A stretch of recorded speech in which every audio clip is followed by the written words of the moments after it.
తమిళ super star Rajinikanth హీరోగా లోకేష్ కనకరాజు దర్శకత్వంలో తెరకెక్కిన యాక్షన్ థ్రిల్లర్ కూలీ.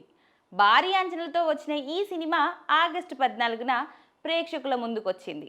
రిలీజ్కి ముందే టీజర్, ట్రైలర్ల ద్వారా భారీ హైప్ అందుకున్న ఈ సినిమా రిలీజ్ అయ్యాక మాత్రం ఆశించిన ఫలితాన్ని అందుకోలేదు. కోలీవుడ్లో రానున్న మొదటి 1000 కోట్ల సినిమా ఇదేనని ముందు అంతా అనుకున్నారు. కానీ రిలీజ్ తర్వాత రిజల్ట్ మొత్తం తారుమారైంది. కూలీతో నిరాశపరిచిన లోకేష్ కథలో నైతికత లేకపోవడం, రజనీకాంత్ మూవీస్లో ఉండే పంచ్ డైలాగ్స్ లేకపోవడంతో పాటు ఈ సినిమాలో తగిన ఎమోషన్, ఎలివేషన్ మిస్ అయిందని విమర్శలు వచ్చాయి. లోకేష్ నుంచి గతంలో వచ్చిన సినిమాలు మంచి హిట్లుగా నిలవడంతో ఈ సినిమా వాటికి మించి ఉంటుందని అందరూ భావించారు. కానీ కూలీతో లోకేష్ అందరినీ నిరాశపరిచారు. మిక్స్డ్ టాక్ తోనే 500 కోట్ల కలెక్షన్ సినిమాకు వచ్చింది. మొదటి షో నుంచే ఈ సినిమాకు మిక్స్డ్ టాక్ వచ్చింది. ఆ టాక్ తోనే సినిమా 500 కోట్లకు పైగా గ్రాస్ ను రాబట్టి తమిళనాడులో కొత్త రికార్డులను సృష్టించింది. అయితే తమిళనాడులో కూలీకి మంచి కలెక్షన్లు వచ్చినప్పటికీ తెలుగు, కన్నడ, మలయాళ భాషల్లో మాత్రం